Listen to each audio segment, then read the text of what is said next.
Israeli Prime Minister Benjamin Netanyahu was in Washington, D.C. on Tuesday, a day before he's set to speak to a joint session of the U.S. Congress. But even abroad, he could not escape pressing challenges back home. Video and images released by his office showed him meeting with families of Israeli hostages believed held by Hamas in Gaza.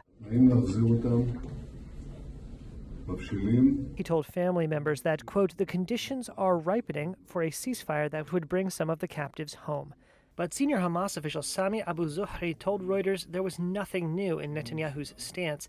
He said, quote, Netanyahu is still stalling, and he is sending delegations only to calm the anger of Israeli captives' families.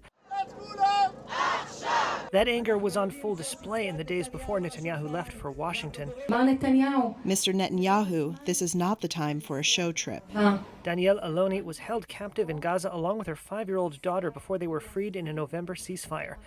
Adina Moshe is another former hostage. I call on you, Prime Minister, don't go before you sign the deal. Save those you can. There are living hostages. There is no time.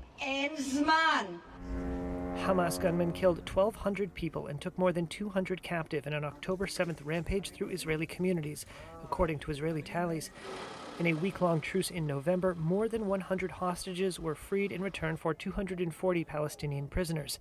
Hamas and other militants are still holding 120 captives, around a third of whom have been declared dead by Israeli authorities.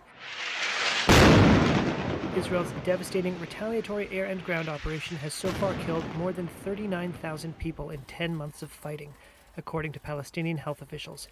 Netanyahu's visit comes amid a renewed push by Israeli forces in Khan Yunis. Israel called on civilians to again evacuate the city. Those forced out include Ibtital al-Brahim, along with her family. She told Reuters they had to leave without food, water, or essentials. She said missiles were falling and she saw aircraft and tanks moving into her neighborhood.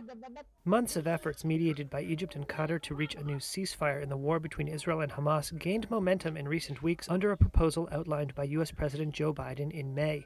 An Israeli negotiation team was due on Thursday to resume talks that would include hostages being released in return for Palestinian prisoners held in Israeli jails.